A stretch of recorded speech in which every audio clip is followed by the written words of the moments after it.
Question. The number of terms in the expansion of a plus b whole raised to n is dash. ഇവിടെ A plus B whole raise to എന്നിൻ്റെ എക്സ്പാൻഷനിലെ ടേംസിൻ്റെ എണ്ണമാണ് ചോദിച്ചിരിക്കുന്നത്. അപ്പോൾ ഓർക്കുക, A plus B whole raise to എന്നിൻ്റെ എക്സ്പാൻഷനിലെ ടേംസിൻ്റെ എണ്ണം n+1 ആണ്. A plus B whole raise to എന്നിൻ്റെ എക്സ്പാൻഷനിലെ ടേംസിൻ്റെ എണ്ണം n+1 ആണ്. അപ്പോൾ ശരി ഉത്തരം ഓപ്ഷൻ സി n+1. ഇതിൻ്റെ ആപ്ലിക്കേഷൻ വരുന്ന ചോദ്യങ്ങളും പരീക്ഷയ്ക്ക് പ്രതീക്ഷിക്കാം. അതായത് ഉദാഹരണമായിട്ട് A plus B whole raise to 10ൻ്റെ എക്സ്പാൻഷനിൽ എത്ര ടേംസ് ഉണ്ടെന്ന് ചോദിച്ചു കഴിഞ്ഞാൽ നമുക്ക് വളരെ പെട്ടെന്ന് ഉത്തരം എഴുതാം. അതായത് 10+1 അഥവാ 11 ആണ്. A plus B whole raise to 10ൻ്റെ എക്സ്പാൻഷനിൽ 11 ടേംസ് ഉണ്ടാവും. അപ്പോൾ ഇക്കാര്യം ഓർത്തിരിക്കുക, A plus B whole raise to എന്നിൻ്റെ എക്സ്പാൻഷനിൽ n+1 ടേംസ് ഉണ്ടാവും. Question. The number of terms in the expansion of A plus B plus C the whole raise to 10 is dash. The number of terms in the expansion of a plus b plus c the whole raised to 10 is dash. അപ്പോൾ ഇവിടെ a plus b plus c the whole raised to 10ൻ്റെ എക്സ്പാൻഷനിലെ പദങ്ങളുടെ എണ്ണമാണ് കണ്ടുപിടിക്കേണ്ടത്.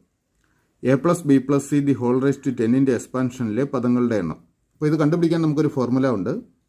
a plus b plus c the whole raised to n-ൻ്റെ എക്സ്പാൻഷനിലെ പദങ്ങളുടെ എണ്ണം n+1 into n+2 by 2 ആണ്. ഓർക്കുക, A plus B plus C the whole raise to എന്നിൻ്റെ എക്സ്പാൻഷനിലെ പദങ്ങളുടെ എണ്ണം n+1 into n+2 by 2 ആണ്. അപ്പോൾ A plus B plus C the whole raise to 10ലെ എക്സ്പാൻഷനിലെ പദങ്ങളുടെ എണ്ണം കണ്ടുപിടിക്കുന്നതിനായിട്ട് ഇവിടെ എന്നിന് പകരം 10 കൊടുത്താൽ മതി. അപ്പോൾ 10+1 ഇൻറ്റു 10+2 by 2 എന്ന് വരും. അതായത് 11 ഗുണം 12 by 2. 12നെ 2 കൊണ്ട് ഹരിച്ചാൽ 6 കിട്ടും. 11 66.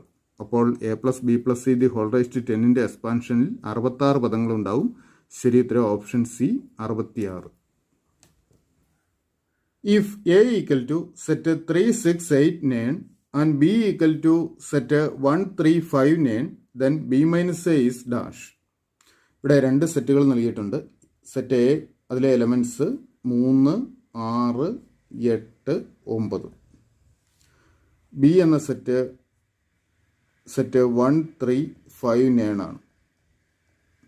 നമുക്ക് ബി ഡിഫറൻസ് എ അല്ലെങ്കിൽ ബി മൈനസ് എ ആണ് കണ്ടുപിടിക്കേണ്ടത്. അപ്പോൾ ബി ഡിഫറൻസ് എ അല്ലെങ്കിൽ ബി മൈനസ് എ എന്ന് പറഞ്ഞാൽ ബിയിലുള്ളതും എയിലില്ലാത്തതുമായ എലമെൻസുകളുടെ സെറ്റാണ്. ബിയിലുള്ളതും എയിലില്ലാത്തതുമായ എലമെൻസുകളുടെ സെറ്റ്. അപ്പോൾ ഇത് കണ്ടുപിടിക്കുന്നതിന് നമുക്കൊരു എളുപ്പ മാർഗ്ഗമുണ്ട്. ആദ്യം ഈ 2 സെറ്റിലെയും കോമൺ എലമെൻസുകളെ കണ്ടുപിടിക്കുക. കോമൺ എലമെൻസുകളെ ഐഡൻറ്റിഫൈ ചെയ്ത് കഴിഞ്ഞാൽ 3യും 9ഉം ആണ് രണ്ടിലും കോമൺ ആയിട്ടുള്ളത്. 3യും 9ഉം. ഈ ബി മൈനസ് കിട്ടാനായിട്ട് ബിയിൽ നിന്നും ഈ കോമൺ എലമെൻസുകളെ ഒഴിവാക്കി ബാക്കിയുള്ള എലമെൻസുകളുടെ സെറ്റ് എഴുതിയാൽ മതി. അപ്പോൾ ബിയിൽ നിന്നും 3യും 9ഉം ഒഴിവാക്കിയാൽ പിന്നെ ഉള്ളത് 1ഉം 5ഉം ആണ്. അപ്പോൾ B minus A equal to set 1, 5 ആണ്. B minus A equal to set 1, 5. ശരി ഉത്തരം ഓപ്ഷൻ സി. ഇനി ഇവിടെ എ മൈനസ് ബി ആണ് നിങ്ങൾക്ക് കാണേണ്ടിയിരുന്നതെങ്കിൽ നമുക്ക് എഴുതാൻ എളുപ്പമാർഗ്ഗമുണ്ട്. ഈ എയിൽ നിന്നും ഈ കോമൺ എലമെൻസുകളെ ഒഴിവാക്കി ബാക്കിയുള്ള എലമെൻസുകളെ സെറ്റാക്കി എഴുതിയാൽ മതി. എയിൽ നിന്നും 3യും 9ഉം ഒഴിവാക്കിയാൽ പിന്നെ 6ഉം 8ഉം അല്ലേ ഉള്ളൂ. അപ്പോൾ A minus B equal to set 6, 8. അപ്പോൾ ഈ രീതിയിൽ നമുക്ക് 2 സെറ്റുകളുടെ ഡിഫറൻസ് പെട്ടെന്ന് കണ്ടുപിടിക്കാം. Question. Slope of the line 4x plus 6y minus 8 equal to 0 is dash. അപ്പോൾ ഇവിടെ ഒരു ലൈനിൻ്റെ ഇക്വേഷൻ നൽകിയിട്ടുണ്ട്. 4x plus 6y minus 8 equal to 0. അപ്പോൾ ഈ ലൈനിൻ്റെ സ്ലോപ്പ് കണ്ടുപിടിക്കണം. അപ്പോൾ ഈ ലൈനിൻ്റെ സ്ലോപ്പ് കണ്ടുപിടിക്കാൻ നമുക്കൊരു എളുപ്പ മാർഗ്ഗമുണ്ട്. ഈ ലൈനിൻ്റെ സ്റ്റാൻഡേർഡ് ഇക്വേഷൻ ഇതാണ്. ax plus by plus c equal to 0. അപ്പോൾ ഈ രൂപത്തിലുള്ള ഒരു ലൈനിൻ്റെ സ്ലോപ്പ് എന്ന് പറയുന്നത് ax plus by plus c equal to 0 എന്നുള്ള രൂപത്തിലുള്ള ഒരു ലൈനിൻ്റെ സ്ലോപ്പ് -a/b ആണ്. അപ്പോൾ ഈ 2 ഇക്വേഷൻസ് കമ്പയർ ചെയ്യുമ്പോൾ നമുക്ക് എയുടെ വാല്യൂ മീൻസ് എക്സിൻ്റെ കോയഫിഷ്യൻ്റ് 4 ആണ്. അപ്പോൾ -4/b വൈയുടെ കോയഫിഷ്യൻ്റ് ആണ്. വൈയുടെ കോയഫിഷ്യൻ്റ് 6 -4/6 എന്ന് കിട്ടും. അതായത് സ്ലോപ്പ് -4/6. നമുക്കതൊന്ന് സിംപ്ലിഫൈ ചെയ്യാം. 2 ഉപയോഗിച്ച് അംശത്തിനെയും ഛേദത്തിനെയും ഹരിക്കാം. അപ്പോൾ -2/3 എന്ന് കിട്ടും. അപ്പോൾ -3/2 ഈ ലൈനിൻ്റെ സ്ലോപ്പ്. ശരി ഉത്തരം ഓപ്ഷൻ ബി. അപ്പോൾ ഓർക്കുക AX + BY + C = 0 എന്ന ലൈനിൻ്റെ സ്ലോപ്പ് -A/B ആണ്. ഈ ഇക്വേഷൻ ഓർത്തിരുന്നാൽ മാത്രമേ നമുക്കിത് പെട്ടെന്ന് ചെയ്യാൻ പറ്റുള്ളൂ. Question 240 degree dash radians. അപ്പോൾ 240 ഡിഗ്രിക്ക് തുല്യമായ റേഡിയൻ അളവ് കണ്ടുപിടിക്കണം. അപ്പോൾ ഡിഗ്രിയെ റേഡിയൻ ആക്കാനായിട്ട് നമുക്കൊരു എളുപ്പ മാർഗ്ഗമുണ്ട്. അതിന് π/180 കൊണ്ട് മൾട്ടിപ്ലൈ ചെയ്താൽ മതി. അപ്പോൾ 240നെ π/180 കൊണ്ട് മൾട്ടിപ്ലൈ ചെയ്യാം. സിംപ്ലിഫൈ ചെയ്യാം. 240ൻ്റെ ഒരു 0, 180ൻ്റെ ഒരു 0 ക്യാൻസൽ ചെയ്യാം. 24ഉം 18ഉം 6ൻ്റെ ഗുണിതങ്ങളാണ്. രണ്ടിനെയും 6 ഉപയോഗിച്ച് ഹരിക്കുമ്പോൾ 24നെ 6 കൊണ്ട് ഹരിച്ചാൽ 4, 18നെ 6 കൊണ്ട് ഹരിച്ചാൽ 3. അപ്പോൾ 4 × π/3 എന്ന് വരും. അതായത് 4π/3. ഇതാണ് ആൻസർ. 240 ഡിഗ്രി = 4π/3 റേഡിയൻസ് ആണ്. ശരി ഉത്തരം ഓപ്ഷൻ ഡി. അപ്പോൾ ഓർക്കുക ഡിഗ്രിയെ റേഡിയൻ ആക്കാൻ π/180 കൊണ്ട് മൾട്ടിപ്ലൈ ചെയ്താൽ മതി. Question the perimeter of the triangle with vertices 0, 6, 0, 0 and 8, 0 is dash. അപ്പോൾ ഇവിടെ ഒരു ട്രയാങ്കിളിൻ്റെ 3 കോർണർ പോയിൻറ്റ്സിൻ്റെ കോർഡിനേറ്റ്സ് നൽകിയിട്ടുണ്ട്. 0, 6, 0, 0, 8, 0. ഈ ട്രയാങ്കിളിൻ്റെ പെരിമീറ്റർ അഥവാ ചുറ്റളവ് കണ്ടുപിടിക്കണം. അപ്പോൾ ഇത് കണ്ടുപിടിക്കുന്നതിന് നമുക്ക് ചുറ്റളവ് കണ്ടുപിടിക്കണമെങ്കിൽ 3 വശത്തിൻ്റെയും നീളം നമുക്ക് കിട്ടണം. അപ്പോൾ ഇത് കണ്ടുപിടിക്കുന്നതിനായിട്ട് ജസ്റ്റ് നമുക്ക് ഈ പോയിൻറ്റ്സ് ഒന്ന് മാർക്ക് ചെയ്ത് നോക്കാം. XY ആക്സുകളൊന്ന് വരച്ച് ജസ്റ്റ് ആയിട്ട് ഒരു റഫായിട്ടൊരു ഫിഗർ. ഇതിൽ 0, 0 എന്നുള്ള പോയിന്റ് ഇത് വരും. ഇനി 0, 6 എക്സ് കോർഡിനേറ്റ് 0 ആയതുകൊണ്ട് അത് Y ആക്സിൽ 6 എന്ന പോയിന്റ് ആയിരിക്കും. അപ്പോൾ Y ആക്സിൽ ഇതായിരിക്കും 0, 6. ഇനി 8, 0 Y കോർഡിനേറ്റ് 0 ആയതുകൊണ്ട് X ആക്സിലെ 8 പോയിന്റ് ആയിരിക്കും. അതായത് ഇത് X ആക്സിലെ 8, 0. അപ്പോൾ ഈ ഡിസ്റ്റൻസ് 8 യൂണിറ്റും ഈ ഡിസ്റ്റൻസ് നമുക്ക് 0, 6 ആണ്. അപ്പോൾ ഈ ഡിസ്റ്റൻസ് 6 യൂണിറ്റ്സും ആയിരിക്കും. അപ്പോൾ ട്രയാങ്കിളിൻ്റെ 2 വശം നമുക്കായി.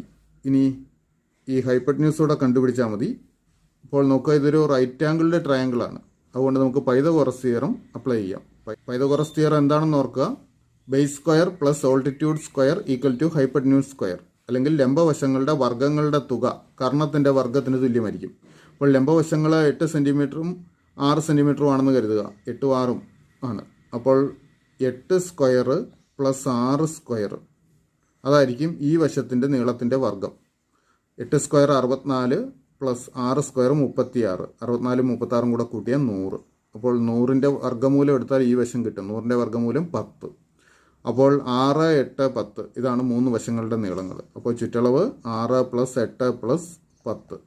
10, 8, 18, 6, 24. അപ്പോൾ 24 യൂണിറ്റാണ് ചുറ്റളവ്. ശരി ഉത്തരം option C 24. Question the solution of the equations 3x - 2y = 14 and 4x + 8y = 8 is dash. അപ്പോൾ ഇവിടെ 2 ഇക്വേഷൻസ് നൽകിയിട്ടുണ്ട്. 3x - 2y = 14 and 4x + 8y = 8. ഈ ഇക്വേഷൻസിൻ്റെ സൊല്യൂഷൻ കാണണം. അതായത് എക്സിൻ്റെയും വൈയുടെയും വാല്യൂസ് കണ്ടുപിടിക്കണം. അപ്പോൾ നമുക്ക് സൗകര്യത്തിനായിട്ട് ആദ്യത്തെ ഇക്വേഷനെ 1 എന്നും അടുത്ത ഇക്വേഷൻ 2 എന്നും മാർക്ക് ചെയ്യാം. അപ്പോൾ ഇവയുടെ സൊല്യൂഷൻ കാണണമെങ്കിൽ നമുക്ക് ഇതിലെ ഒരു വേരിയബിളിനെ ഒഴിവാക്കണം.